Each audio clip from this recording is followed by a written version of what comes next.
जो रोक ले उसे डर कहते हैं, जो सिलेक्शन करवा दे उसे टीच दुआ कहते हैं। सो हाय स्टूडेंट, आज हम पढ़ने वाले हैं आपका जो फिजिक्स में इलेक्ट्रिक फील्ड चैप्टर है, कंप्लीट पढ़ने वाले हैं। इसमें जितने भी आप लोगों के पास टॉपिक है आज की इस वीडियो में हम पढ़ने वाले हैं, और हम इसमें से कुछ इंपॉर्टेंट एमसीक्यूज भी साथ साथ हम देखते जाएंगे और क्रिस्टल क्लियर करेंगे कॉन्सेप्ट को। तो इलेक्ट्रोस्टैटिक के अंदर बच्चों इलेक्ट्रोस्टैटिक क्या होता है, उसके बाद कूलम्स लॉ क्या होता है, मोस्ट इंपॉर्टेंट टॉपिक आपको तो वैसे ही पता है। उसके बाद इलेक्ट्रिक फील्ड क्या होती है, हम डायरेक्शन किस तरीके से बता सकते हैं इलेक्ट्रिक फील्ड लाइन का, तो हर तरीके से हम इसे क्या करेंगे, क्लियर करेंगे। और ये भी पता मैं आप लोगों को बताऊंगी क्या इलेक्ट्रिक फील्ड इंटेंसिटी क्या स्केलर क्वांटिटी है, वेक्टर क्वांटिटी है। तो कंप्लीट आज की इस वीडियो में मैं आपको बताने वाली हूँ। तो कंप्लीट चैप्टर को आज की वीडियो में क्रिस्टल क्लियर करने वाले, डोंट स्किप द वीडियो। तो जो स्टूडेंट चैनल पे आए हैं चैनल को लाइक भी कर दे, सब्सक्राइब भी कर दे और शेयर भी कर दे। तो बिना टाइम को वेस्ट किए बगैर लेट्स गेट स्टार्टेड। तो सबसे पहले आपको पता होना चाहिए कि आपके पास इलेक्ट्रोस्टैटिक होता क्या है। इलेक्ट्रोस्टैटिक हमारे पास क्या होता है स्टूडेंट, इसे देखने वाले हैं।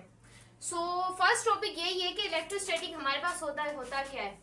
तो electrostatic the branch of the physics, ये एक ऐसी ब्रांच है फिजिक्स की जहां पर हम ये स्टडी करते हैं कि हमारी जो इलेक्ट्रिक चार्जेस होती हैं, electric charges are rest. Electric charges क्या होती है, रेस्ट में होती है, वो हमें बताती है इलेक्ट्रोस्टैटिक। इलेक्ट्रोस्टैटिक याद रखें, एक ऐसी ब्रांच होती है फिजिक्स की जहां पर हमें ये पता चलता है कि इलेक्ट्रिक चार्जेस हमारे पास क्या है, रेस्ट में है। रेस्ट का मतलब है एक जगह पे रुकी हुई है, वो मूव नहीं कर सकती, तो ये हमें बताती है इलेक्ट्रोस्टैटिक। आप लोगों को पता होगा, क्लास 9 में भी आपको बताया होगा सबने कि भाई हमारे पास दो तरह की चार्जेस होती हैं, एक पॉजिटिव होती है और नेगेटिव होती है। अच्छे तरीके से आप वाकिफ होंगे कि जो सेम चार्जेस होती हैं they can repel each other. जो लाइक चार्जेस होती हैं वो तो वैसे भी अट्रैक्ट करती हैं। एक पॉजिटिव ले लो, एक नेगेटिव ले लो, अगर उसके बीच में बचो आप लोगों की क्या होगी, अट्रैक्शन की फोर्स होगी। अगर आप पॉजिटिव ले रहे हैं तो रिपल्जन की फोर्स होगी, नेगेटिव ले रहे हैं तब भी, क्योंकि same charges they can repel each other and unlike charges they can attract each other. ये देखने की मुझे कोई जरूरत नहीं है। तो इलेक्ट्रोस्टैटिक आपको आई होप समझ आ गया हो। तो अगर मैं आपको ड्रॉ करके भी बताना चाहूं कि मैंने क्या बोला, देखें, there are two kinds of the charges. First one is positive charges. And second one is negative charge. अगर मैं यहाँ पर बनाऊं, this is a positive charge and then this is a negative charge. अब ये क्या करेंगी, एक दूसरे को क्या करेंगी, अट्रैक्ट करेंगी, क्योंकि क्या है, अनलाइक चार्जेस है। अगर मैं ऐसे ही यहाँ पर ये वाले चार्जेस बनाऊं, एक पॉजिटिव बनाऊं और एक फिर से एक पॉजिटिव चार्ज बनाऊं, तो ये एक दूसरे को क्या करेंगी, हमारे पास रिपेल करेंगी। They can repel each other. तो ये बच्चों हमारे पास इलेक्ट्रोस्टैटिक की शुरुआत होती है। इलेक्ट्रोस्टैटिक में यही कॉन्सेप्ट हमारी बुक के अंदर भी लिखे हुए हैं, जो आपकी क्लास फर्स्ट ईयर की है, उसके अंदर बस यही चीजें आपको बताई गई हैं। उसके बाद आपको मोस्ट इंपॉर्टेंट टॉपिक उन्होंने दिया हुआ पीएमडीसी के सिलेबस में भी इंक्लूडेड है, जिसका नाम है कूलम्स लॉ। और पहले मैं आपको बता चुकी हूँ कि ओहम्स लॉ भी इंपॉर्टेंट था, जो कि हमने पढ़ लिया था चैप्टर 10 डीसी सर्किट्स में, तो वो भी इंक्लूडेड था। और अब सिंपल हार्मोनिक मोशन भी इंक्लूडेड है, जिसकी ऑनशोट अभी आएगी कुछ दिनों के अंदर। तो यहाँ पर हमारे पास है कि फर्स्ट पढ़ेंगे कि भाई कूलम्स लॉ क्या है। What about the Coulomb's law.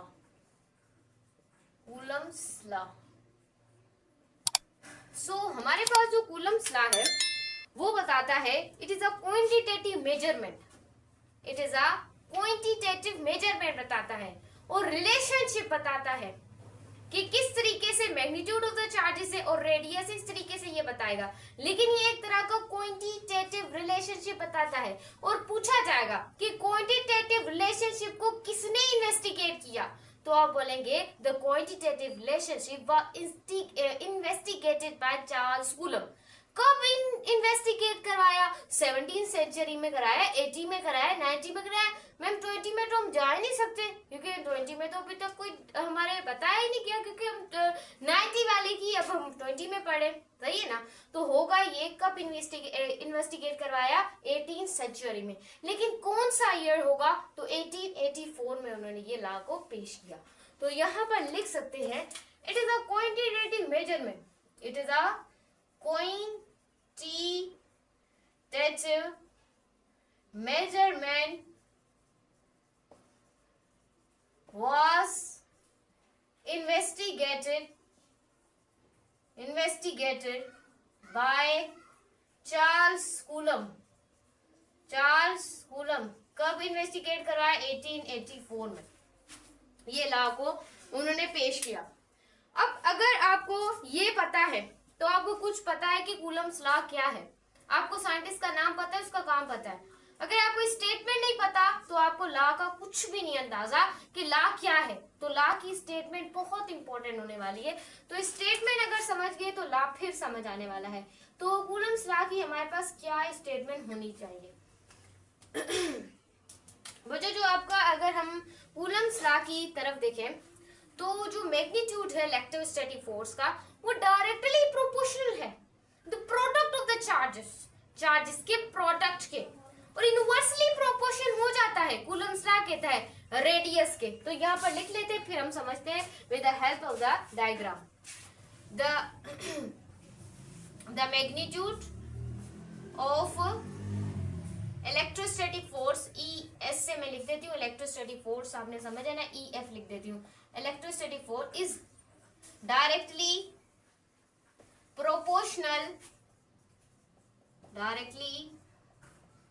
proportional product of the charges, product of the magnitude of the charges के magnitude के, और इनवर्सली प्रोपोर्शन किसके है? रेडियस के। किसके है? रेडियस। ये चीज याद रखनी है। स्टेटमेंट समझ आ गई? स्टेटमेंट में कूलम ने क्या कहा, कूलम साहब ने क्या कहा कि भाई समझ लो ये चार्जेस का मैग्नीट्यूड का मतलब है, अगर पॉजिटिव चार्ज जितनी लंबी है, जितनी मोटी है, उतनी मोटी ही सामने वाली चार्ज होनी चाहिए, पतली नहीं होनी चाहिए, क्योंकि मैग्नीट्यूड सेम हो, भले चार्जेस डिफरेंट हो, भले यहाँ पर मैं नेगेटिव ले आऊं, भले मैं यहाँ पर नेगेटिव ले आऊं। कूलम ने क्या बोला? कूलम पापा ने बोला कि भाई तुम देखो चार्जेस का मैग्नीट्यूड बराबर होना चाहिए, जितनी ये चार्ज है उतनी ही ये चार्ज होनी चाहिए, भले चार्जेस डिफरेंट हो, एक पॉजिटिव, लेकिन इसका मैग्नीट्यूड जितनी ये मोटी हो उतनी ये मोटी हो, जितनी ये पतली हो उतनी ये पतली हो, मैग्नीट्यूड के वो डायरेक्टली प्रोपोर्शन है, ये बोल रहा है।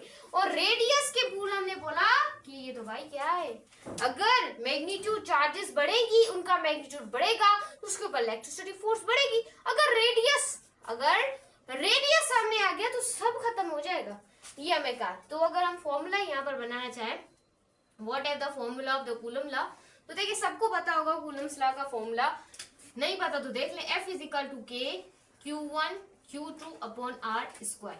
This is the formula of the Coulomb's law, ये फॉर्मूला होता है कूलम्स लॉ का। अब ये तो हमने देख लिया कि भाई ये फॉर्मूला होता है, सही ये लेकिन हमें यहाँ पर के कांस्टेंट आ रहा है, तो के कांस्टेंट का क्या रूल और रेगुलेशंस है, इन्हें थोड़ा सा हम देख लेते हैं। व्हाट इज द रूल, तो देख लेते हैं यहाँ पर।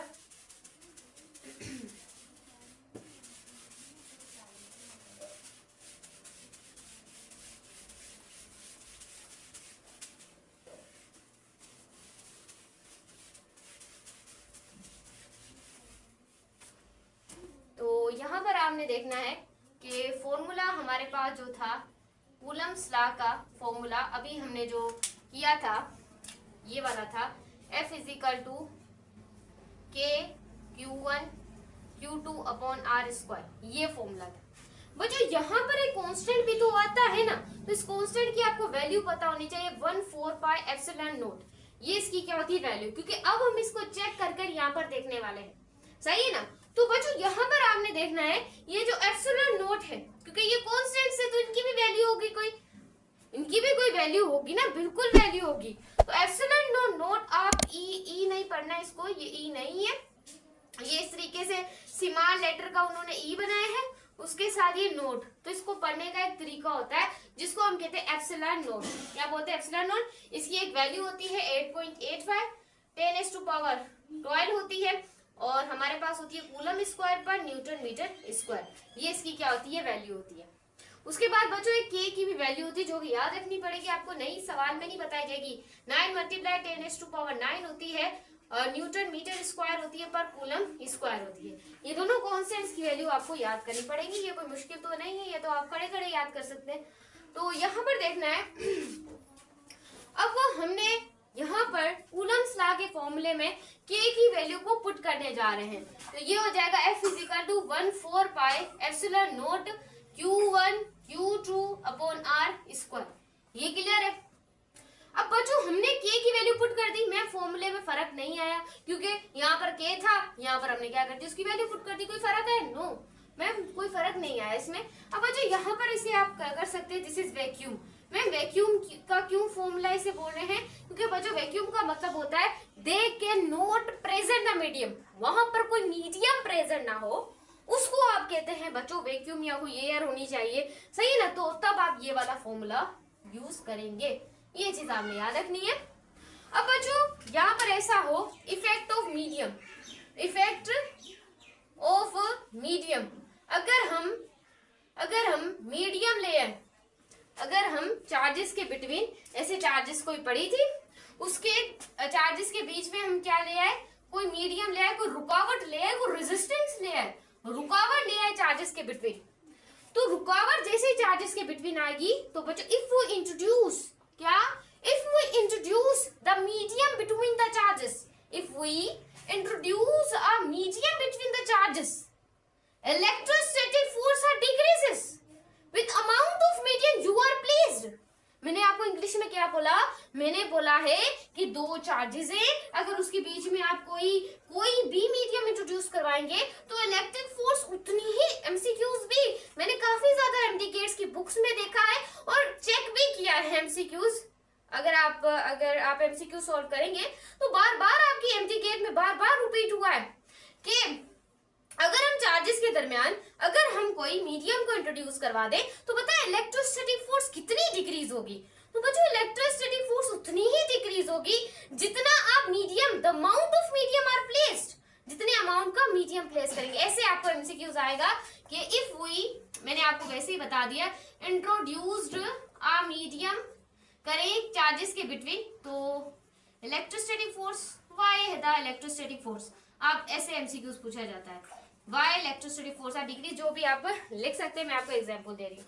ऑप्शन ए में आपको कहा जाएगा F = ER, ऑप्शन बी में क्या F = 2ER दिया जाएगा ऑप्शन बी में, ऑप्शन सी में दिया जाएगा बोथ है भाई, सर दोनों सही है, क्या बोल रहे हो, और डी में क्या कहा जाएगा? नन। आप किसके ऊपर टिक लगाएंगे? मैम अगर आप ना बताती तो हमारा एमसीक्यूज गलत हो जाए। बिल्कुल गलत हो सकता था, क्योंकि आपसे मेन चीज तो यही पूछी जाएगी ना, F = KQ1 Q2। बच्चों जैसी चीजें थोड़ी पूछी जाएगी, बड़ों जैसी कुछ चीजें पूछी जाएंगी। तो यहाँ पर देखें, जितनी आप फोर्स अप्लाई, जितने आप अमाउंट का मीडियम प्लेस करेंगे उतनी फोर्स आपकी डिक्रीज होगी। तो ये ऑप्शन आपका क्या होगा? करेक्ट होगा। सही, ये एमसीक्यूज मैंने बार बार देखा हुआ है बुक्स के अंदर, तो आपने इसको गौर करना है। हाँ, तो मुझे अभी लिखने की जरूरत नहीं है, फिर भी आपको लिख देती हूँ। If we introduce medium between the charges, medium between the charges, electrostatic force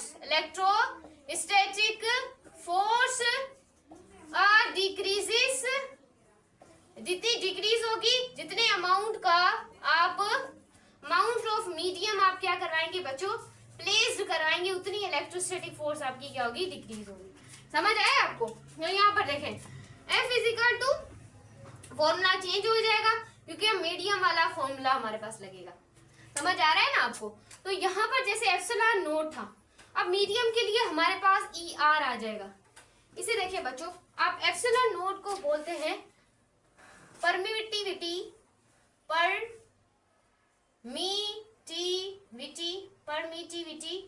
of free space बोलते हैं, फ्री स्पेस। और इसे आप कहते हैं डाइलेक्ट्रिक कांस्टेंट, डाइलेक्ट्रिक कांस्टेंट कहते हैं, या परमिटिविटी कहते हैं, रिलेटिव परमिटिविटी कहते हैं। याद रखिएगा रिलेटिव परमिटिविटी ये है, परमिटिविटी ऑफ फ्री स्पेस का यूनिट होता है, लेकिन रिलेटिव परमिटिविटी का इट इज नो यूनिट। ये इंपॉर्टेंट बात है, इट इज नो यूनिट, इसका कोई यूनिट नहीं होता। ये डायमेंशन लेस भी होती है, यूनिट लेस भी होती है, इसका कोई यूनिट नहीं होता, ये बताने की चीज है। अब जो देखें इस फॉर्मूले के अंदर आप क्या करेंगे, 1/4 पाई एप्सिलॉन नॉट है ना, फिर एप्सिलॉन आर लगा देंगे, इसका फॉर्मूला बन जाएगा अगर कोई चार्जेस के बिटवीन क्या प्रेजेंट होगा, मीडियम प्लेस्ड होगा। सही ना, ये चीज आपने क्या करनी है, याद रखनी है, यहाँ पर देख ले सकते हैं आप। देखें अब बच्चों याद रखने ना, हमेशा वैक्यूम की फोर्स ज्यादा होगी, मीडियम नहीं है, उसकी फोर्स हमेशा ज्यादा होगी। किससे मैम ज्यादा होगी, याद रखिएगा, किससे मैम ज्यादा होगी, मीडियम वाली फोर्स से। ये चीज आपने इंपॉर्टेंट एमसीक्यूज बन सकता है, आ सकता है कि why the force are increases and the decreasing order. तो आपको ऑर्डर्स दिए जा सकते हैं, क्या दिए जा सकते हैं, ऑर्डर्स, जैसे कि F vacuum is greater than F medium, या ऐसे भी आपको दिया जा सकता है, ये जो आपकी रिलेटिव परमिटिविटी है, रिलेटिव परमिटिविटी, अब यहाँ पर आपने देखना है वो बराबर हो सकती है एफ मीडियम के और एफ वैक्यूम्स के। तो ये भी फॉर्मूला आपका हो सकता है। Remind these the formulas, there are very important, very very important. तो अब हम देखने वाले हैं इंपॉर्टेंट चीजों को, जरा आपने गौर से यहाँ पर देखना है।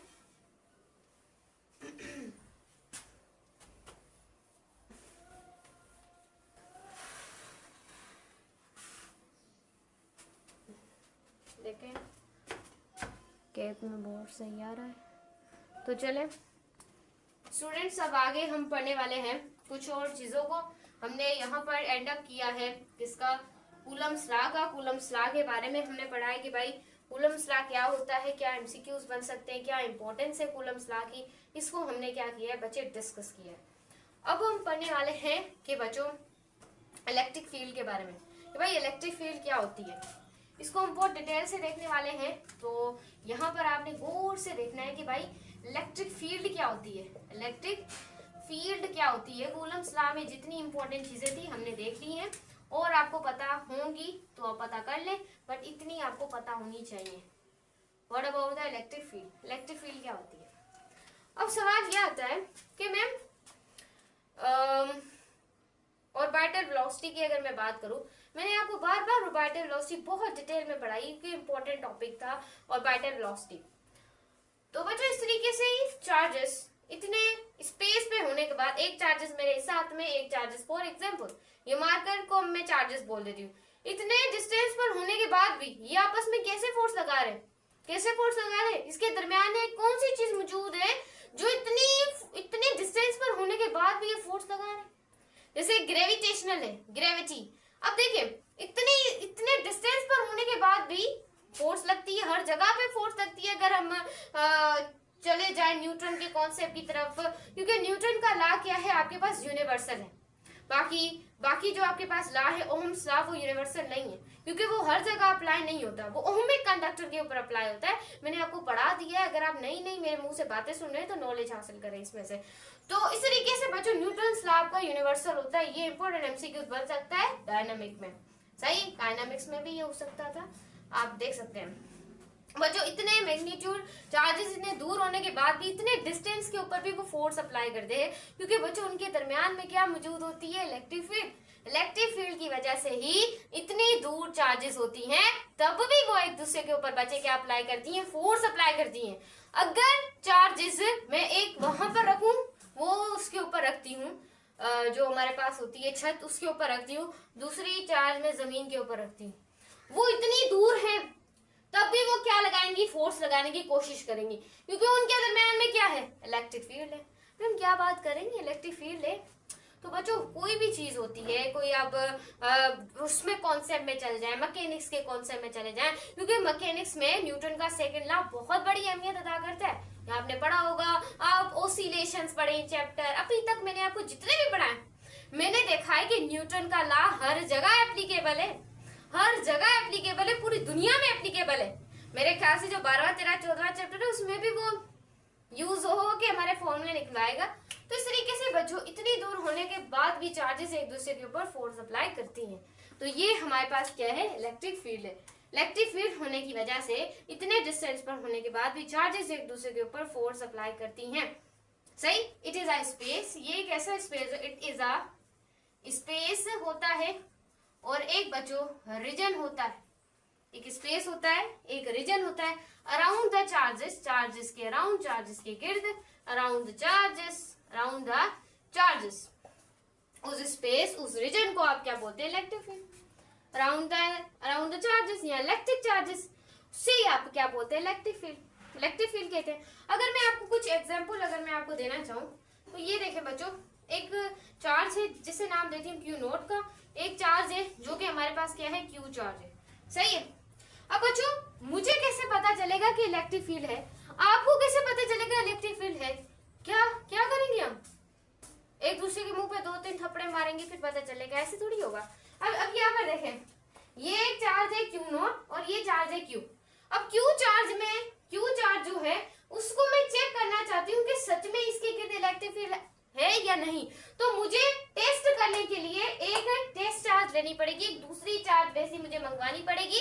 तो ये हमारे पास वो जो चार्ज है, ये दोनों अपने ऊपर फोर्स अप्लाई करेंगी। तो वो फोर्स अप्लाई किसकी वजह से करेंगी, इलेक्ट्रिक फील्ड की वजह से करेंगी। तो ये वो टेस्ट चार्ज है जो कि मैं लेकर आई हूँ, जो मैं लेकर आऊंगी ना दूसरी को चेक करने के लिए, उस चार्ज को आप बोलेंगे टेस्ट चार्ज। क्या बोलेंगे, टेस्ट चार्ज। जो पहले से पड़ी है वो तो हमारे पास टेस्ट चार्ज नहीं होगी, वो वैसे ही हमारे पास क्या होगी, चार्ज होगी। ये कॉन्सेप्ट भी आप लोगों को पता होना चाहिए, मोस्ट इंपोर्टेंट है। तो इनके दरमियान ऐसी क्या चीज है जिसकी वजह से ये फोर्स अप्लाई करेंगे, इनके दरमियान बच्चों क्या है, इलेक्ट्रिक फील्ड। याद रखिएगा, जितनी ज्यादा इलेक्ट्रिक फील्ड के चार्जेस करीब होगी उतनी ज्यादा स्ट्रेंथ ऑफ इलेक्ट्रिक फील्ड भी क्या होगी, ग्रेटर होगी। जितनी ज्यादा चार्जेस एक दूसरे से कम फासले पर होंगी उतनी ज्यादा आपकी इलेक्ट्रिक फील्ड भी वहां पर क्या होगी, कम होगी। इंपॉर्टेंट है, देखिएगा बहुत ज्यादा आपको काम आएंगी चीजें। तो ये है हमारे पास इलेक्ट्रिक फील्ड का कॉन्सेप्ट। अब इलेक्ट्रिक फील्ड का कहीं आपको फॉर्मूला बताया जाता है, कहीं आपको फॉर्मूला नहीं बताया जाता, लेकिन आज की इस वीडियो में आपको इसका फॉर्मूला भी मिलेगा क्योंकि एमडी ग्रेड में आ सकता है। तो चलें इसका फॉर्मूला हम दे सकते हैं, why is the formula of the electric field, V upon T। It is a formula of the electric field. ये एक फॉर्मूला है, किसका फॉर्मूला, इलेक्ट्रिक फील्ड। बच्चों ये आपका होता है वोल्टेज, ये आपका होता है डिस्टेंस। अगर मैं इसका यूनिट को ड्राइव करना चाहूँ, मैं वाई है द यूनिट। अब बच्चों वोल्टेज का V होगा, डिस्टेंस का मीटर हो जाएगा। तो this is a unit of the electric field, it is a volt metre inverse. Clear है? इतना क्लियर है? बिल्कुल। अब बच्चों हम पढ़ने वाले हैं इलेक्ट्रिक फील्ड इंटेंसिटी के बारे में। इलेक्ट्रिक फील्ड इंटेंसिटी, भाई इंटेंसिटी यानी कि ताकत, शिद्दत, उसकी ताकत, उस पर पावर है, पावर वाला है वो। हम बोलते हैं ना जिसके पास थोड़े से भी हो डॉलर्स, थोड़े पैसे हो, भाई इसमें तो पावर है, हमें कहाँ है, हाँ ऐसे बोलते हैं ना। लेकिन बच्चों इस तरीके से इसमें भी, इसके अंदर भी पावर आ रही है, इसके अंदर भी पावर आ रही है। ये तो मतलब कि उसके पास पैसे होते हैं, सही, वो उसके पास होते हैं, हमारे पास थोड़ी होते हैं। हमारे पास तो थोड़ी होते हैं कि भाई वो पावर है, तुम्हें देगा क्या वो पैसे, वो तुम्हें देगा क्या पैसे, उसके पास है, तुम्हारे पास तो नहीं है। तो ऐसा बनाओ कि उससे भी ज्यादा तुम हो जाओ। तो इस तरीके से बच्चों ये टॉपिक में होने वाला है। तो मैं आपको रियल लाइफ की एग्जांपल देती रहती हूँ, आपको जैसे कि पता है। अब देखिए इलेक्ट्रिक फील्ड इंटेंसिटी यानी कि strength of the electric field, electric field की ताकत, इलेक्ट्रिक फील्ड की ताकत, उसकी स्ट्रेंथ, उसको आप कहते हैं इलेक्ट्रिक फील्ड, ताकत ऑफ द इलेक्ट्रिक फील्ड। आप क्या बोल सकते हैं, ताकत है, इलेक्ट्रिक फील्ड की स्ट्रेंथ है, ताकत को आप क्या बोलते हैं, this is electric field intensity. The strength of the electric field आप क्या लिखेंगे, the strength of the electric field, ताकत है इलेक्ट्रिक फील्ड की, उसको आप सिंप्लीफाई क्या बोलते हैं, इलेक्ट्रिक फील्ड इंटेंसिटी कहते हैं। बड़ा चढ़ाकर क्यों डेफिनेशन लिखूं, आपको तो क्लियर हो ही गई होगी। उसके बाद बच्चों इसकी एक और डेफिनेशन आती है जो कि एमसीक्यूज में पूछी जाती है। हाय अगर एमसीक्यूज में ये पूछ लिया जाए तो क्या बनेगा हमारा। तो बच्चों कुछ डेफिनेशन ऐसी होती है जो आपको पता नहीं होती। तो आज मैं आपको सारी डेफिनेशन बताऊंगी जो कि एमसीक्यूज में पूछी जाती हैं। एक ये डेफिनेशन होती है फोर्स एक्सपीरियंस्ड, वाह भाई वाह, फोर्स किसके ऊपर? Per unit charge. Per unit charge में फोर्स एक्सपीरियंस हो रही है, उसे बच्चे आप क्या बोलते हैं? Electric field intensity. अब कैसे फोर्स एक्सपीरियंस? जैसे कि ये चार्ज एक दूसरे के ऊपर फोर्स एक्सपीरियंस करिए, कि चार्ज क्या करिए? फोर्स को एक्सपीरियंस करिए, तो उसके आप इलेक्ट्रिक फील्ड इंटेंसिटी बोल रहे हैं आप। ये भी इसका बच्चों क्या होता है? फॉर्मूला। अब बच्चों इसका फॉर्मूला देख लेते हैं। व्हाई द मैम फॉर्मूला जल्दी बताएं, फॉर्मूला बता दें जल्दी। तो बच्चों फॉर्मूला यही होगा इलेक्ट्रिक फील्ड इंटेंसिटी का। E इज इक्वल टू कितनी फोर्स एक्सपीरियंस होती है कितनी चार्ज के ऊपर, ये भी फॉर्मूला। लेकिन ये भी फॉर्मूला है, ये भी फॉर्मूला है, दो दो फॉर्मूले, दोनों एमसीक्यूज में दिए जाएंगे। देखें अक्सर बच्चों को दिया जाता है व्हाट इज द, मैं यहाँ पर एमसीक्यूज लिखूं, मुझे एमसीक्यूज याद आ रहे हैं। देखें आपसे ये भी इसमें पूछा जा सकता है, मैं यहाँ पर एमसीक्यूज लिख देती हूँ, एमसीक्यूज। अब देखें what is the correct formula of the electric field intensity. आपसे पूछा जा सकता है what is the correct formula of the electric field intensity. Option A में आपको दिया जाएगा, यहाँ पर जरा गौर से देखिएगा, दिया जाएगा न्यूटन कूलम दिया जाएगा इनवर्स। बी ऑप्शन में दिया जाएगा volt metre inverse. C option में दिया जाएगा आप लोगों को वोल्ट कूलम इनवर्स और इस तरीके सही बोथ दिया जाएगा ऑप्शन सी में, और डी में आपको लोगों को दिया जाएगा नन। अब बच्चे आप क्या करेंगे? अगर आपको मैं सिर्फ ये फॉर्मूला बता देती तो इस फॉर्मूले का आप अचार डालते, आपको कहाँ पता होता? तो ये एमसीक्यूज आपका एमडीकेड में गलत हो जाता। कॉन्सेप्ट को देखें, जितना हो सकता है नॉलेज को ले। तो देखें ये भी फॉर्मूला हो सकता है, ये भी हो सकता है, तो इसका राइट ऑप्शन क्या होगा? न्यूटन कूलम इनवर्स भी इलेक्ट्रिक फील्ड इंटेंसिटी का यूनिट है। उसके बाद वोल्ट मीटर इनवर्स भी किसका यूनिट है? तो बोथ ऑप्शन क्या होगा आपका? करेक्ट होने वाला है। यहाँ पर सी ऑप्शन आपका सही होने वाला है। वैसे एमसीक्यूज बन सकते हैं, और तो बच्चों इसमें से कोई मुश्किल तो आएंगे नहीं। बस ये कॉन्सेप्ट भी आपको मुश्किल लगता है तो फिर आप क्या पढ़ते हैं, ये तो मुझे पता ही नहीं क्या पढ़े आप अकेडमीज में। तो चार्ज का क्या होता है? कूलम होता है। खुद पढ़ा करें तो इंशाल्लाह आपको क्लियर हो जाएगी फिजिक्स। तो क्या हो जाएगा? न्यूटन कूलम इनवर्स हो जाएगा। It is the unit of the electric field intensity. ये भी यूनिट है, ये भी यूनिट है। क्लियर हो रहा है? अब बच्चों सवाल आएगा कि देखें, सवाल ये आपसे पूछा जा सकता है कि ये एक चार्ज पड़ी है इलेक्ट्रिक फील्ड के उतने डिस्टेंस के ऊपर चार्ज पड़ी है, एक चार्ज पड़ी है नहीं इलेक्ट्रिक फील्ड को वो वाले, देखिए ये चार्ज है, ये एक तरह की क्या है? चार्ज है। और पूछा जा सकता है चार्ज इतने 50 सेंटीमीटर तक दूर है। फिर पूछा जा सकता है नहीं भाई तू क्या कर रहा है? 430 सेंटीमीटर दूर है। नहीं भाई तू क्या कर रहा है? 470 सेंटीमीटर दूर है, क्या कर रहा है? तो बच्चों इस तरीके से आपको ये जो फॉर्मूले हैं ये इलेक्ट्रिक फील्ड इंटेंसिटी के डिस्टेंस के लिए इलेक्ट्रिक फील्ड के इस्तेमाल नहीं होते, डिस्टेंस के लिए कुछ अलग फॉर्मूला होने वाला है। डिस्टेंस के लिए अलग फॉर्मूला होता है।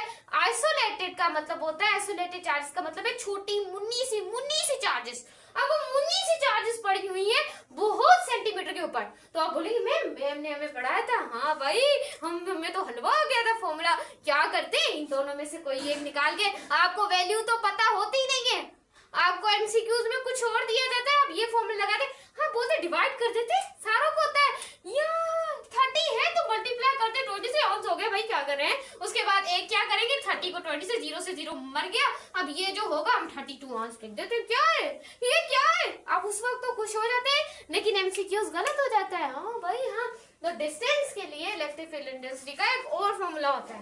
देखिए मैंने पहले भी आपको एक वन शॉट बना कर दी थी, बट इसमें मैं आपको नई चीजें बताने आई हूँ, वो भी बिल्कुल अच्छी बनाई थी, लेकिन इसमें आपको नई चीजें बता रही हूँ, उसमें भी मैंने आपको बहुत बताई होंगी, आपको बताइए। तो यहाँ पर देखें इलेक्ट्रिक फील्ड इंटेंसिटी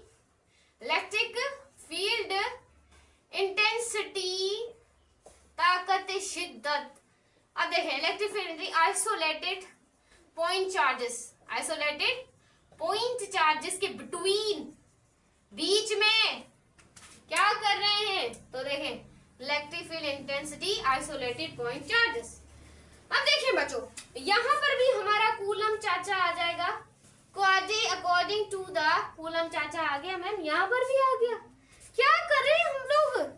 हम फॉर्मूले बना रहे हैं और तो कुछ भी नहीं कर रहे हैं यहाँ पर। तो यहाँ पर भी हमारा कूलम लॉ आ जाएगा, कूलम्स लॉ यहाँ पर भी हमारा एप्लीकेबल हो सकता है। अब देखिए बच्चों, मैम ये होता है फॉर्मूला Q1 Q2 R²। हाँ, ये तो फॉर्मूला होता है, हमें तो पता ही नहीं था, अभी तो बताया था। अब देखिए यहाँ पर, यहाँ Q1 Q2 R², ये वाला नहीं लगेगा, ये वाला बिल्कुल भी नहीं लगने वाला। हमने क्या बोला था, टेस्ट चार्ज को Q0 बोला था, वैसे वाली चार्ज को Q बोला था। तो यहाँ पर सेटिंग तो करें मैम, सेटिंग कर रहे हैं हम। मैम आपने K तो दिया नहीं, जल्दी दे दे। तो यहाँ पर बच्चों हो गया K नोट, यहाँ पर हो गया Q, ये हो गया R, और यहाँ पर हो जाएगा, हाँ हाँ मैम क्या करेंगे, यहाँ पर हो जाएगा आपका Q नोट, रेडियस में आ जाएगा क्योंकि वो यहाँ पर हमारा क्या है, Q पड़ा है। सही है। उसके बाद बच्चों Q से Q को मार दिया हम लोगों ने, तो यहाँ पर डिस्टेंस के लिए फॉर्मूला आ जाएगा K, हो जाएगा हमारे पास Q/R²। ये वाला फॉर्मूला आप इस्तेमाल करेंगे जब पूछी जाए कि इलेक्ट्रिक फील्ड इतने डिस्टेंस पर फोर्स अप्लाई कर रही है, नहीं इलेक्ट्रिक फील्ड इसने डिस्टेंस, नहीं इलेक्ट्रिक फील्ड वहां पर फोर्स अप्लाई कर रही है इतने फासले पर। तो आप ये वाले फॉर्मूले से इजीली बता सकते हैं क्या करेंगे कैसे, ये बता दिया। तो इस तरीके से आप मालूम कर सकते हैं। अब मैम आपने शुरू में हम जब आप इंट्रोडक्शन कर रही थी तो आपने हमें बताया था, क्या बताया था, हम तो भूल गए, अरे क्या बताया था। हाँ, मैंने आपको ये बताया था कि electric field intensity vector quantity है। मैम अभी तो हमने सिर्फ मैग्नीट्यूड के फॉर्मूले, क्या इसकी डायरेक्शन हो सकती है, हम तो सोच में पड़ गए। हाँ, इसकी डायरेक्शन बताने के लिए हम इलेक्ट्रिक फील्ड लाइन का इस्तेमाल करते हैं। मैम जल्दी कॉन्सेप्ट पढ़ते हैं कि भाई वो क्या होती है। तो चलें देखते हैं कि सच में वेक्टर क्वांटिटी है या हम अपनी तरफ से बोल रहे हैं कि बस भाई वेक्टर क्वांटिटी है। वैसे आपके पीएमडीसी का जो सिलेबस है उसमें 16 चैप्टर है फिजिक्स के। बस अगर आपने 16 चैप्टर पढ़ लिए ना और एमसीक्यू साथ प्रैक्टिस कर लिए तो एमडीके क्लियर हो जाएगा। सिर्फ 16 चैप्टर है, उसमें से ये भी एक इंक्लूडेड है, इस वजह से मैंने जल्दी में ले आई क्योंकि अब तो हम इंटर स्टार्ट करने वाले बहुत जल्द ही, कि फर्स्ट ईयर से करने वाले एंड। समझ आ गया आपको? तो चले ये जल्दी खत्म कर दूंगी मैं फर्स्ट ईयर फरवरी तक। तो यहाँ पर आपने देखना पढ़ने वाले हैं इलेक्ट्रिक, ये तो रिमूव करें इलेक्ट्रिक फील्ड को, टॉपिक यहाँ पर लिखते हैं, जगह मिल जाएगी हमें। तो चले electric field line of forces, ये पढ़ने वाले कि इलेक्ट्रिक फील्ड लाइंस क्या है। मुझे इलेक्ट्रिक फील्ड लाइन हम क्यों इस्तेमाल करते हैं, ताकि हम डिटरमाइन कर सके, it is determine the direction of the electric field, ताकि हम इलेक्ट्रिक फील्ड की डायरेक्शन को पता कर सकते हैं। इस वजह से हम इस्तेमाल करते हैं। बच्चे क्या इस्तेमाल करते हैं? मैम इलेक्ट्रिक फील्ड लाइन इस्तेमाल करते हैं, अभी तो बताया था। इस वजह से ही बच्चों हम बच्चों it is a imaginary line, ये एक इमेजिनरी लाइन है बच्चों। हम इसे इस वजह से ड्रॉ करते हैं ताकि हमें पता चल सके। वैसे इलेक्ट्रिक फील्ड एग्जिस्ट करती है, electric field are exist, but electric field are lines are not exist. But हम अपने कॉन्सेप्ट को क्लियर करने के लिए, डायरेक्शन को पता करने के लिए हम ये ड्रॉ करते हैं ताकि हमें पता चल सके कि मैम उधर जा रही है, मैम वहां पे जा रही है, मैम थोड़ी आगे जाएगी। तो बच्चों ऐसे हम देखते हैं आपकी electric field line is imaginary line, ये एक इमेजिनरी ख्याली लाइन है जो कि हम ख्याली के लिए पलाव बनाते रहते हैं वैसे भी। और हमारी इलेक्ट्रिक फील्ड एग्जिस्ट करती है, ये इंपॉर्टेंट पॉइंट है। इलेक्ट्रिक फील्ड आर एग्जिस्ट, लेकिन वो क्या करती है? एग्जिस्ट करती है। क्या करती है? एग्जिस्ट। अब यहाँ पर आपने देखना है कि कुछ और चीजें देखने वाले हैं। यहाँ पर देखिएगा थोड़ा सा, तो देखें मैंने आपको ये चीज बता दी कि इट इज इमेजिनरी लाइन, ये इलेक्ट्रिक फील्ड आप लोगों के पास एग्जिस्ट करती है। उसके बाद हम देखने वाले हैं कि अगर हमारे पास इट इज पॉजिटिव चार्जेस हो तो हमारे पास direction of the electric field कहाँ पर होगी। तो बच्चों देखिएगा, अगर मैं आपको मैकेनिक्स के कॉन्सेप्ट की तरफ लेके जाऊं, हमारे न्यूटन बाबा के कॉन्सेप्ट की तरफ लेकर जाऊं, तो देखिएगा हमारा न्यूटन क्या करता है, हमारे बाबा ने क्या बोला था। अब यहाँ पर देखिएगा मैं आपको क्या बता रही हूँ। अब बच्चों ये आपकी क्या है? ग्रेविटी है। ये आपकी क्या है? ग्रेविटी। ये याद रखिएगा। अब ग्रेविटी क्या करती है? मासेस को अपनी तरफ करती है मासेस को अपनी तरफ। जैसे हम मास है, मैं मास हूँ, ग्रेविटी मुझे खींच के खड़ी है। हाँ भाई, ग्रेविटी मुझे खींच के खड़ी है। अगर मैं आसमान में चली जाऊं, मैं वहीं पे पहुंचूंगी भी नहीं। एयरप्लेन से अगर मुझे नीचे फेंका जाए तो ग्रेविटी मुझे खींचेगी। अरे मैम, तो आप आ गई हो, स्वागत है आपका, आप आ गई हो यहाँ पे, मेहरबानी आपकी। तो यहाँ पर देखें, अगर फॉर एग्जाम्पल आपको कोई फेंक दे एयरप्लेन से नीचे, तो आप कैसे गिर गिर के नीचे आएंगे, ठक ठक ठक ठक, पता ही नहीं चलेगा, आप उसी वक्त नीचे आ गए। वैसे तो आपकी डेथ हो जाएगी, लेकिन दिस इज एग्जाम्पल, सपोजिशन में होता ही क्या है। तो यहाँ पर गिर के ग्रेविटी आपको खींचेगी। आप आसमान पे ऐसे चलेंगे तो नहीं ना, ऐसे चलेंगे, बिल्कुल भी नहीं चलेंगे। कहाँ चलेंगे आप लोग? तो वहां पर आपको तब भी आपको मास, हम मास है, हमें ग्रेविटी यहाँ पर खड़ा कर बैठी है। तो हमारी जो जमीन है, this is a gravity, gravity में यहाँ पे खड़ी हूँ, वरना मैं उड़ती होती हवा में। इससे आप भी उड़ रहे होते, यहाँ पर बैठ के देखते नहीं होते।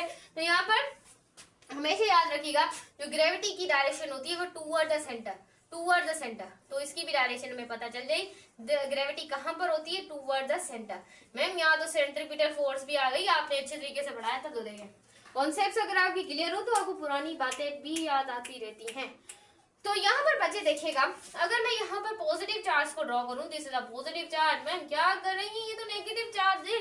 हाँ नेगेटिव चार्ज है, मुझे पता भी है क्यों। अब देखें बच्चों, हमेशा याद रखिएगा कि पॉजिटिव चार्ज की जो डायरेक्शन होती है वो याद रखिएगा रेडियली मैं आपको बता दूं, रेडियली आउटवर्ड होती है। हमेशा याद रखिएगा, पॉजिटिव चार्ज की डायरेक्शन हमेशा रेडियली आउटवर्ड, रेडियली आउटवर्ड, और नेगेटिव चार्ज की डायरेक्शन हमेशा radially inward, radially inward, radially inward. ये सपोजिशन बच्चों की हुई है, रेडियली क्या होती है, इनवर्ड होती है। क्लियर हुआ? क्लियर है? तो बच्चों ये चीज को आपने दिमाग में रखते हुए चलना है। अगर हमसे पूछा जाए, it is two same charges, it is two same charges, अगर आपको सेम चार्जेस के बारे में पूछा जाए, and what direction, same charges की क्या डायरेक्शन होगी, ये आपसे पूछी जाए, तो आप मुंह में उंगली डाल के थोड़ी बैठे होंगे, आप सवाल का जवाब देंगे। तो यहाँ पर हम एक पॉजिटिव चार्ज ड्रॉ कर लेते हैं, सही है, और एक फिर से पॉजिटिव चार्ज को ड्रॉ कर लेते हैं, सही है। अब बच्चों आपको पता है कि ये दोनों क्या है, सेम चार्जेस है, सेम चार्जेस है, और है भी कौन सी चार्जेस, पॉजिटिव चार्जेस है भी कौन सी चार्जेस, पॉजिटिव चार्जेस है। तो पॉजिटिव चार्जेस क्या होती है, radially outward. Ma'am radially outward, radially outward, आपने बताया था रेडियली आउटवर्ड।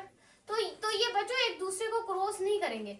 ये भी देखें, radially outward, radially outward, radially outward, radially outward, ये भी रेडियली आउटवर्ड, इस तरीके से आउटवर्ड होते जाएंगे। लेकिन बच्चों ये एक दूसरे को इस तरीके से कोलैब नहीं करेंगे, यानी कि आपस में मिलेंगी नहीं। ये चीज हमने याद रखनी है, ये they can not meet up, ये आपस में मीट नहीं करेंगी, आपस में मिलेंगी नहीं, बोलेंगी भाई हम तो सेम चार्जेस हैं, हम कैसे मिलेंगी। तो बच्चों उसकी डायग्राम आपको कुछ इस तरीके की दिखाई देगी। अब उसके बाद अगर पूछा जाए, it two charges, two different charges, मतलब कि सेम नहीं है, डिफरेंट चार्जेस है, वो डायरेक्शन, उसकी डायरेक्शन आपको क्या मिलने वाली है, ये चीज हमने याद रखनी है। देखिए मैं आपको क्या बोल रही हूँ, जरा मेरी तरफ आपने गौर से देखना है। अब देखिए यहाँ पर एक मैं ले रही हूँ यहाँ पे पॉजिटिव चार्ज, दूसरी मैं ले रही हूँ नेगेटिव चार्ज। अब पॉजिटिव चार्ज की डायरेक्शन क्या होती है, outward, radially outward, radially outward, radially outward, radially outward. इसकी radially inward, radially inward, radially inward, radially inward, inward inward inward inward inward, inward होगी रेडियली। तो बच्चों ये एक दूसरे से इस तरीके से क्या कर लेंगी, मीट कर लेंगी, एक दूसरे से रेडियली आउटवर्ड एंड इनवर्ट करती करती एक दूसरे से इस तरीके से बच्चों क्या कर लेंगी, मीट कर लेंगी। तो बच्चों ये इस तरीके की कुछ आप लोगों के पास डायग्राम बनेगी, जैसे भी बनी आपने बस कॉन्सेप्ट देख लेना है।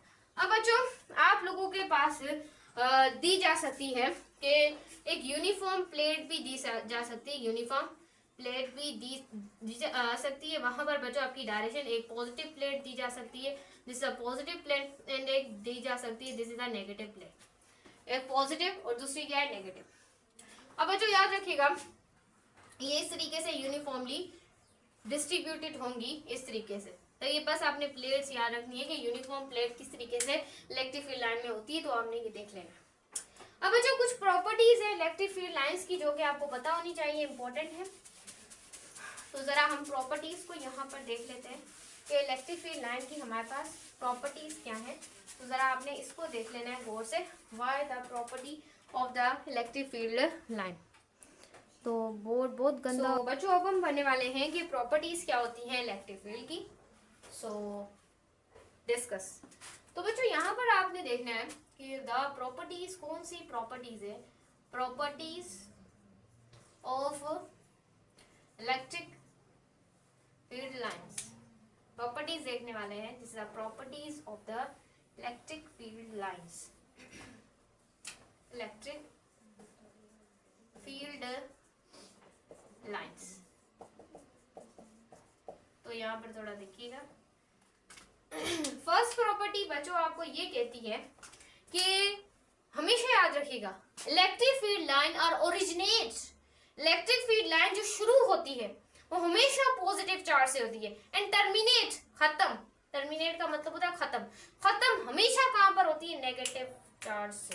तो ये हमारे पास आती है फर्स्ट प्रॉपर्टी। बुक की पहली प्रॉपर्टी यही लिखी हुई है कि electric field line are originate, शुरू कहां पर होती है, शुरू कहां से होती है, पॉजिटिव चार्ज से, एंड नेगेटिव चार्ज पर वो क्या होती है, टर्मिनेट होती है, खत्म होती है, टर्मिनेट।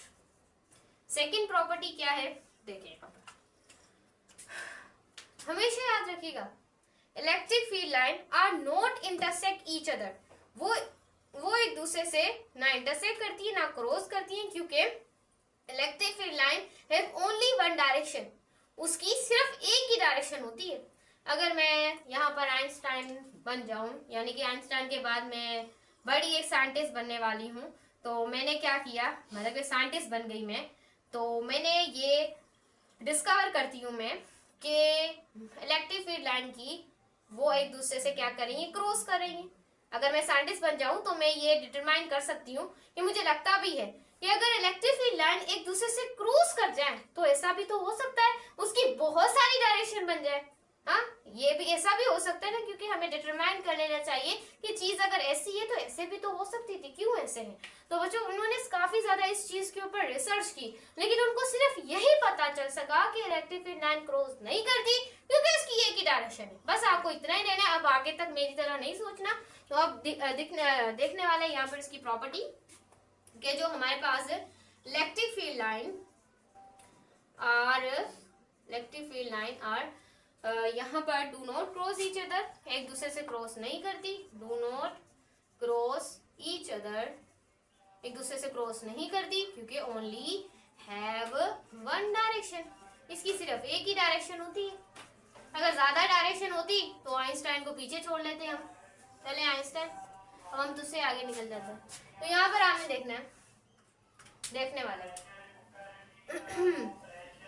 तो यहाँ पर बच्चों एक और इलेक्ट्रिक फील्ड की कॉन्सेप्ट आता है कि जो इलेक्ट्रिक फील्ड लाइंस होती हैं वो डिपेंड करती हैं strength of the electric field. जितनी ज्यादा इलेक्ट्रिक फील्ड की स्ट्रेंथ होगी उतनी ज्यादा आपकी स्ट्रॉन्ग इलेक्ट्रिक फील्ड होगी, जितनी ज्यादा स्ट्रेंथ ज्यादा होगी उतनी स्ट्रॉन्ग इलेक्ट्रिक फील्ड होगी। ये चीज आपने याद रखनी, लिखवाने की मुझे कोई जरूरत नहीं है। और बच्चों याद रखिएगा, electric field line are uniform, electric field line uniform होती है किसी भी रीजन या किसी स्पेस पर, क्योंकि इलेक्ट्रिक फील्ड यूनिफॉर्म होती है। तो यहाँ पर आप ऐसे लिख सकते हैं कि electric field lines are uniform, it surface के ऊपर यूनिफॉर्म होती है। मैम क्यों? क्योंकि इलेक्ट्रिक फील्ड आर वाई, वो भी क्या होती है, यूनिफॉर्म होती है। अब सवाल क्या आता है कि स्टूडेंट को अपने टीचर का सर पकड़कर बैठ जाना चाहिए, बोलना चाहिए ये तो प्रॉपर्टीज तुमने बता दी है, लेकिन ऐसा हो सकता है क्या हम डायरेक्शन भी बता सकते हैं, फोर्स की डायरेक्शन भी बता सकते हैं क्या इलेक्ट्रिक फील्ड लाइन से? अक्सर ये जवाब आज तक किसी को नहीं मिला। तो ये सवाल मैंने भी किया था अपने टीचर से, मुझे भी कोई जवाब मिला नहीं था।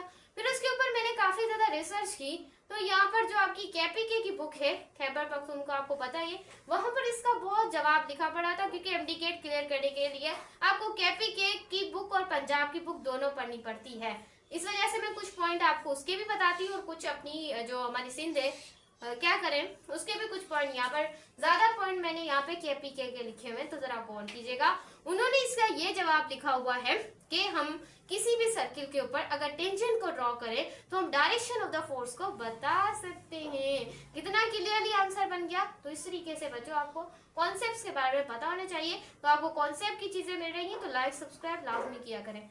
तो यहाँ पर देखिएगा, मैंने आपको क्या बताया कि द टेंजेंट इज ड्रॉ, आपको टेंजेंट ड्रॉ करें इन द सर्किल, किसी भी सर्किल में ड्रॉ करें तो आपको पता चल जाएगा direction of the force of electric field of electric.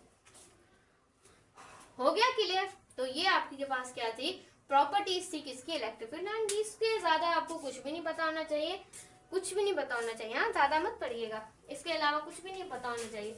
इससे ज्यादा और क्या पढ़ सकते हैं। तो यहाँ पर हम देख लेते हैं,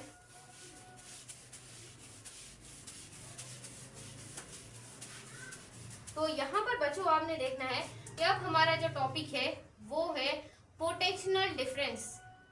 पोटेंशियल डिफरेंस हमारा आज का टॉपिक होने वाला है।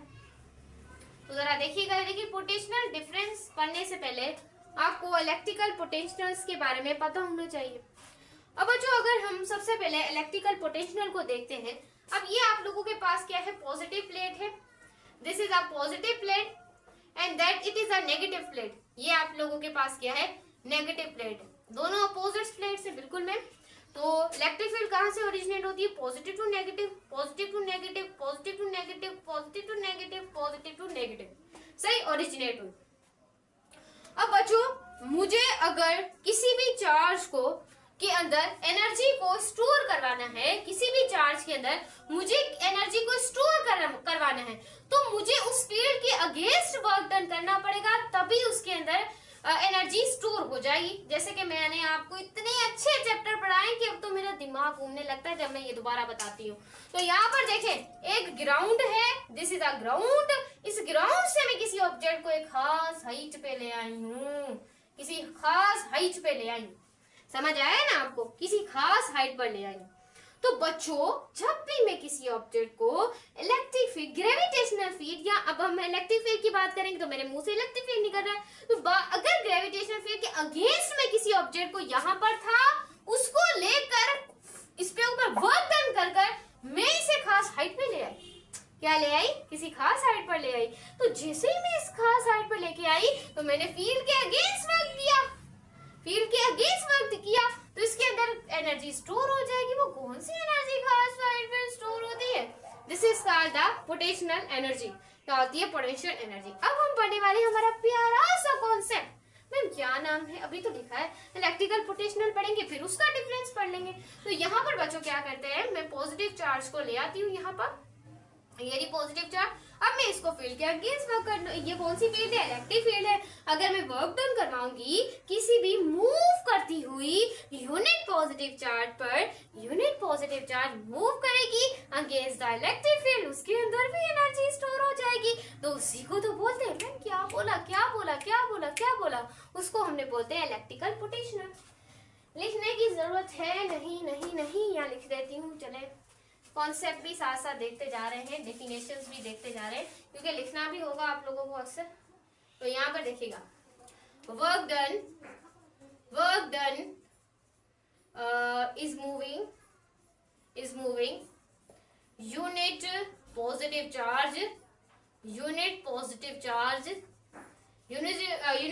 चार्ज पर मैं बच्चों क्या करवाती हूँ, वर्क डन करवाती हूँ अगेंस्ट द इलेक्ट्रिक फील्ड के अगेंस्ट द इलेक्ट्रिक फील्ड। तो यहाँ पर एनर्जी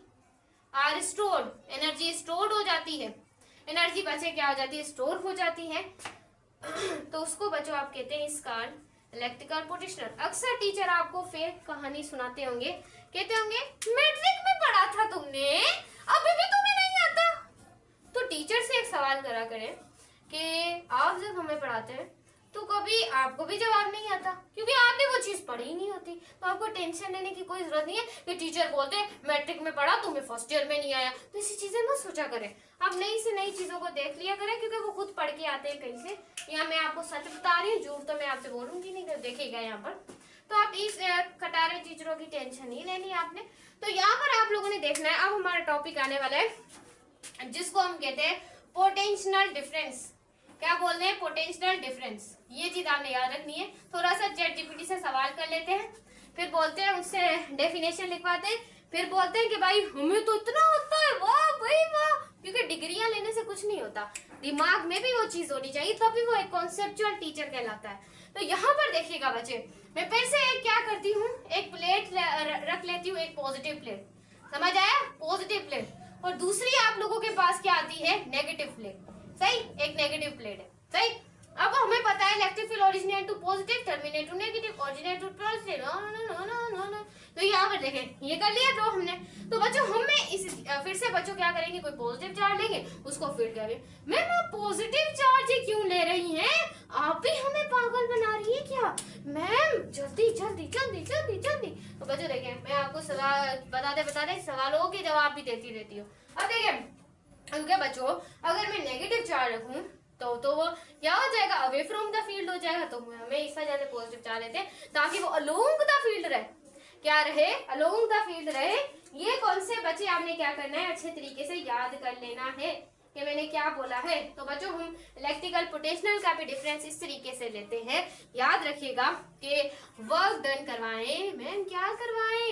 वर्क डन करवाएं इज यूनिट पॉजिटिव चार्ज, किसी भी यूनिट पॉजिटिव चार्ज के ऊपर अगेंस्ट द इलेक्ट्रिक फील्ड के अगेंस्ट करवा रहे हैं। यहाँ पर भी हाँ अगेंस्ट जा रहे हैं इलेक्ट्रिक फील्ड के। याद रखिएगा मेरे बच्चे, ये चीज इंपॉर्टेंट है। और एक चार्ज मूव कर रही है, one charge is move to another point, किसी भी एनदर पॉइंट के ऊपर, इस एनदर पॉइंट के ऊपर मूव कर रही है, और बच्चे इसके अंदर एनर्जी स्टोर हो रही है। हाँ मैम क्या बताया आपने? एनर्जी क्या हो गई बच्चे? स्टोर होगी, फोड़ दिया हमने उसको। सिंपलीफाई हम बोलते हैं इसका द पोटेंशियल डिफरेंस। बस इतना फर्क होता है कि एक चार्ज जब मूव करती है दूसरे पॉइंट तक, तब उसमें एनर्जी स्टोर होती है। इसको आप बोलते हैं पोटेंशियल डिफरेंस। क्लियर हुआ बच्चे? अब हम देख लेते हैं इस जगह पे इसका फॉर्मूला देख लेते हैं। मैम क्या है? फॉर्मूला देख लेते हैं हम यहाँ पर। तो चले बच्चे, इसका फॉर्मूला भी साथ साथ हम चेक कर लेते हैं, इसको भी चेक करेंगे हम साथ साथ, इसे भी क्या कर लेते हैं, चेक कर लेते हैं कॉन्सेप्ट को भी। तो यहाँ पर देखिएगा बच्चे, बहुत आसान है। अब हम पोटेंशियल जो डिफरेंस उसे V से शो करते हैं, और कोई भी वर्क डन हो किसी भी चार्ज के ऊपर, उसे सिंपलीफाई बच्चों आप क्या बोलते हैं? Potential difference. मैम यही होता है या कुछ और भी होता है? हाँ, एक और फॉर्मूला होता है जो कि अक्सर टीचर आपको नहीं बताते, KQ/R। तो ये दोनों फॉर्मूले एमडी गेट के एमसीक्यूज में ये फॉर्मूला कब पूछा जाएगा? जितना कि ये फॉर्मूला पूछा जाएगा। ये मेरी बात याद रखिएगा, क्योंकि अक्सर मैंने जो पास्ट पेपर देखे हैं एमडी गेट के 2010 के और 2014 के, उसके अंदर भी ये सवाल आया, फिर 2018 में रिपीट हुआ, फिर ये 2023 में आया, अभी तक 2025 में आया नहीं था, 2026 में आ सकता है या 2027 में आएगा। फिर तो ईद हो जाएगी ना बच्चे, ईद हो जाएगी फिर आपका जहाँ का भी एमटी गेट है, क्योंकि आपका तो 2027 में ही होगा ना, क्योंकि आप अभी तक यही क्लियर कर रहे हैं। यहाँ अगर देने वाले हैं तो भी आ गया तो आप अक्सर कर सकते हैं। यहाँ पर आपको दिया जाएगा वोल्टेज क्या है, हमारे पास 10 वोल्ट है, ऐसे दिया जाएगा। उसके बाद रेडियस कितना दिया जाएगा? 2 मीटर दिया जाएगा। आपसे पूछा जाएगा व्हाट इज पोटेंशियल डिफरेंस। हाय हाय, आप तो उधर ही बोलेंगे भाई ये कौन सा पोटेंशियल डिफरेंस आ गया, कौन सा पोटेंशियल डिफरेंस आ गया, एमसीक्यूज आ गया ये वाला। हाय हमने तो ये वर्क डन तो यहाँ पे हुआ ही नहीं, चार्ज तो घूमी नहीं, तो ये कहाँ से पोटेंशियल डिफरेंस मालूम करे? तो आपको पता ही नहीं होगा ना, यही तो बता रही हूँ आपको। तो आप क्या करेंगे? V मैम ने बताया था, अगर आप मुझसे पढ़े तो आप 9 × 10⁻⁹ की वैल्यू लिखेंगे। उसके बाद चार्ज, मैम चार्ज तो आपने बताया ही नहीं, तो चार्ज बच्चों आपकी कुछ भी है, 2 कूलम ले लें, तो 2 कूलम आपकी क्या हो गई? चार्ज हो गई। क्लियर है ना? क्लियर है ना? तो यहाँ V की जगह V हमें दिया, सॉरी V तो देना ही नहीं था, इसकी जगह हमने चार्ज देनी थी। ये सवाल पूछा जा सकता है। उसके बाद जो यहाँ पर दे दिया, उसके बाद रेडियस है 2 मीटर। तो यहाँ पर 9 को मल्टीप्लाई करें 2 से, कितना हो गया? 80 हो गया, और 2 कराए मल्टीप्लाई करें 10⁻⁹ से, हाँ हाँ हाँ हाँ, 2 1 दा 2 2 1 दा 2 2, 80 का क्या होगा 9 होगा, 9 मल्टीप्लाई 10⁻�9। ऐसे एमसीक्यूज आपको दिए जाएंगे, जो वैल्यू आपकी इसकी होगी वही आपकी इसकी आ जाएगी। कैसे मस्त एमसीक्यूज है ना, बिल्कुल एक हाथ का कमाल है हमारा। तो ये चीज आपने याद रखनी है, इंपॉर्टेंट है। तो ये दो फॉर्मूले होते हैं, मैं इसका यूनिट भी आपको बता देती हूँ। तो इस साइड को हम क्या कर लेते हैं, यहाँ से रिमूव करवा लेते हैं, सही है। तो पास्ट पेपर्स को आपने लाजमी पढ़ना है, तो पढ़ लें। मैं आपको एक पूरी की दे दी आप लोगों को मैंने। वर्क डन का यूनिट क्या होता है, जाउल। चार्ज का क्या होता है, कूलम होता है। ऊपर जाएगा भाई जूल कूलम निमर्स। मैम आपने तो मिनट में निकाल लिया, तो मिनट का तो काम है ये। अब देखिए बच्चे, चार्ज का यूनिट कूलम, रेडियस हमारे पास क्या होता है, मीटर। रेडियस का मीटर ही होता है ना, हाँ हाँ हाँ हाँ, रेडियस का मीटर स्क्वायर होता है, तो हो जाएगा कूलम मीटर स्क्वायर। तो बच्चों ये आप लोगों के पास 2 यूनिट आ गए। हाय हाय मैम आप तो ऐसे ही यूनिट ड्राइव करवाती हैं।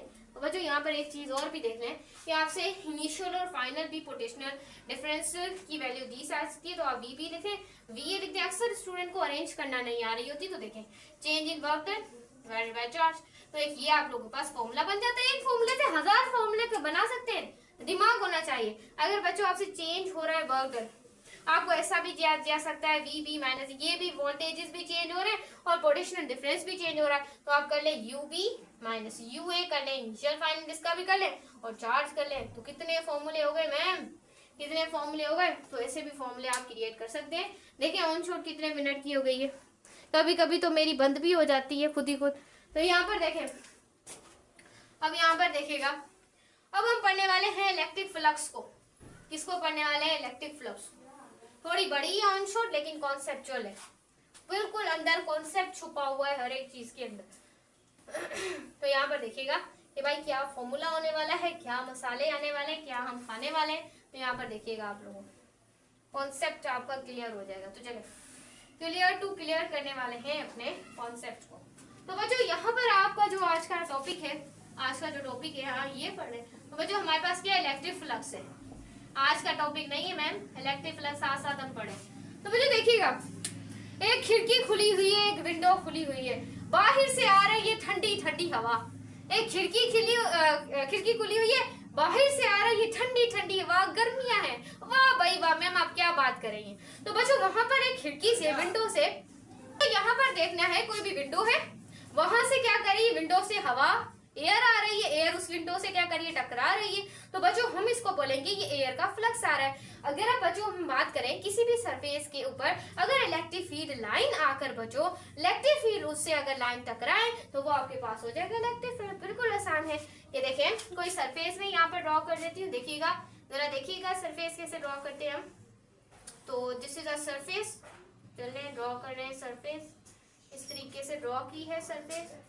तो then this is a surface, this is. तो ये आप लोगों के पास क्या हो गई बच्चे, कोई भी सरफेस हो गई, देखिएगा। तो चले, तो बच्चों यहाँ पर आपने देखना है कि किसी भी सरफेस से अगर इलेक्ट्रिक फील्ड लाइन आकर टकराती है, तो वो आपके पास क्या होता है, इलेक्ट्रिक फ्लक्स होता है। Number of electric field line ऐसे लिख सकते हैं, number of electric field line are bouncing back, bounce back हो किसी भी सरफेस के साथ, तो ये आपका क्या होता है, this is called electric flux. उसे आप सिंपलीफाई बच्चों क्या बोलते हैं, इलेक्ट्रिक फ्लक्स कहते हैं। क्लियर है। तो ये चीज आपने क्या करनी है, याद रखनी है, this is a electric flux. अब बच्चों याद रखिएगा कि इलेक्ट्रिक फ्लक्स जो है वो पढ़ते हैं जब आप, तो उसमें एक कॉन्सेप्ट आता है इलेक्ट्रिकल इंटेंसिटी के ऊपर, वो इलेक्ट्रिक फ्लक्स डिपेंड करता है, और दूसरा डिपेंड करता है एरिया पर। तो बच्चों मैंने स्प्लिटिंग ऑफ वेक्टर का बताया था कि वेक्टर को किस तरीके से तोड़ा जाता है। तो बच्चों इसके भी दो कंपोनेंट होंगे एरिया के, एक ए एक्स cos थीटा, दूसरा होगा ए वाई cos थीटा। ये चीज ए वाई ए साइन थीटा होगा ना, ए होगा ए वाई होगा तो वाई की वैल्यू होती है साइन थीटा। इसके भी दो का कंपोनेंट होंगे, लेकिन इलेक्ट्रिक फ्लक्स किस पे डिपेंड करता है, it is the x component of cos theta. Area के एक्स कंपोनेंट पे क्या करता है, डिपेंड करता है। तो dependence of the electric flux, depends of the electric flux. Electric flux किसके ऊपर डिपेंड करता है, first one is electrical intensity. Electrical intensity के ऊपर क्या करता है, इलेक्ट्रिक फ्लक्स इज डिपेंडेंट, इसके ऊपर डिपेंड करता है। दूसरा इलेक्ट्रिक फ्लक्स जो आपका डिपेंड करता है x component of the cos theta. तो cos थीटा का जो एक्स कंपोनेंट होता है, एरिया का जो एक्स कंपोनेंट होता है, उसके ऊपर क्या करता है, डिपेंड करता है। सही। अब इसका क्या देखने वाले फॉर्मूला इसका इलेक्ट्रिक फ्लक्स का, it is denoted by phi, Greek letter से शो करते हैं। जब ये देखिए इससे क्या है, ग्रीक लेटर से शो करते हैं, इसे जरा देखिएगा आप लोग। तो ये प्रोडक्ट होता है इलेक्ट्रिकल इंटेंसिटी का और एरिया का, ये चीज याद रखनी है। जब भी आप डॉट को रिमूव करते हैं, अगर डॉट को रिमूव करते हैं तो मैंने आपको डॉट प्रोडक्ट का चैप्टर पढ़ाया था, तो आपका cos थीटा आ जाता है। अगर आप किसी क्रॉस को रिमूव करते हैं तो आपका sin थीटा आ जाता है। सारे कॉन्सेप्ट मैंने आपको पढ़ाए थे, तो ये चीज आप याद रखिएगा। तो यहाँ पर देखिएगा बच्चे, तो फाई से शो करते हैं, तो ये आपके पास हो जाएगा ई ए साइन थीटा। तो ये चीज आपने याद रखनी, E A cos theta, dot को रिमूव किया ना, कॉस थीटा हो गया। तो याद रखिएगा, यूनिट अगर मैं आपको लिखना चाहूँ, ये आपके पास क्या, इलेक्ट्रिकल इंटेंसिटी।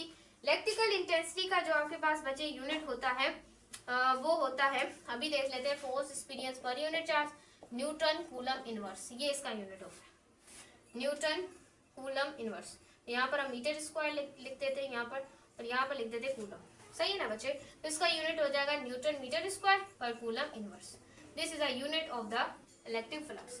अब सवाल यह आता है कि इलेक्ट्रिक फ्लक्स कहाँ पे मैक्सिमम होगा, इलेक्ट्रिक फ्लक्स कहाँ पर मैक्सिमम होगा।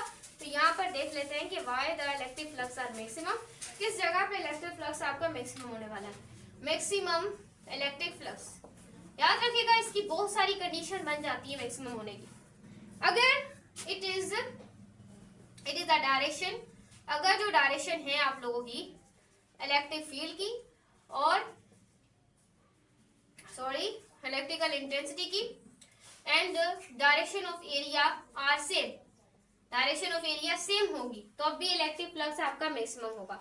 और एक कंडीशन हो रही इसमें, इट इज सरफेस, और उसकी सरफेस अगर surface is perpendicular, surface is perpendicular है, तब भी आपका इलेक्ट्रिक फ्लक्स दोनों कंडीशन में मैक्सिमम होगा। दो चीजें आपने याद रखनी है, इलेक्ट्रिक फ्लक्स क्या होगा, मैक्सिमम होगा, ई ए के क्या होगा, बराबर होगा, ई ए कॉस थीटा के बराबर होगा। ये चीज आपने याद, क्योंकि एंगल यहाँ पर 1 हो जाएगा, तो एन ई ए आप लोगों के पास बच जाएगा।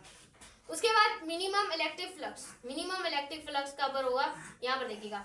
वो जो मिनिमम इलेक्ट्रिक फ्लक्स की कंडीशन पाने के लिए आप लोगों को जो यहाँ पर रिवर्स कर दें, जब आपकी direction, electric intensity and area की क्या हो जाए बच्चों, परपेंडिकुलर हो जाए।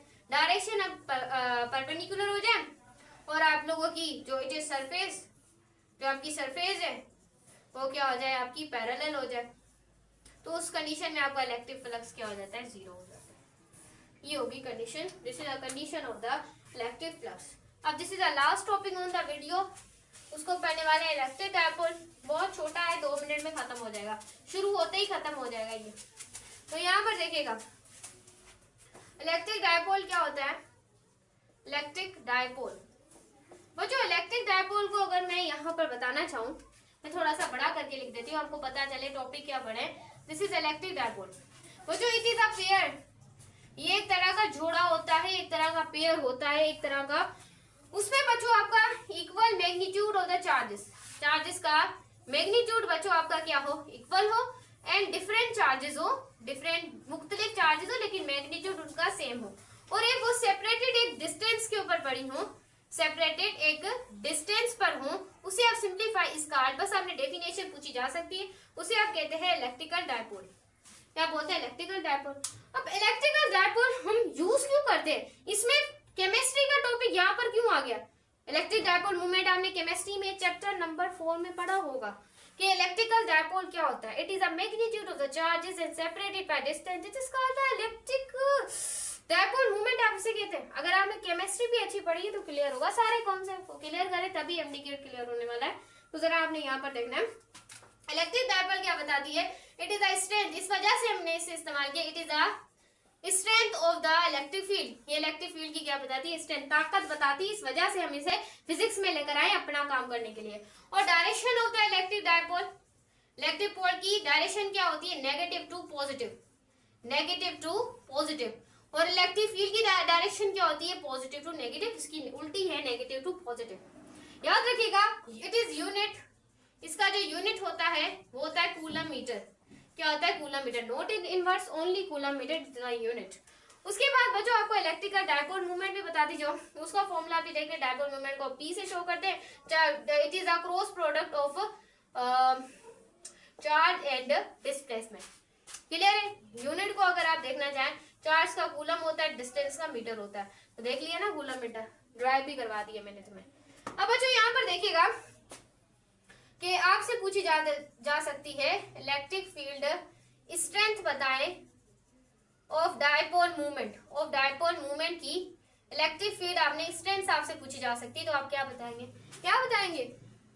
हाँ, क्या बताएंगे?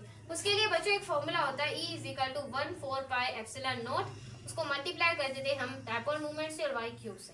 This is a formula. ये आपने बेसिकली फॉर्मूले को याद करना इंपॉर्टेंट है।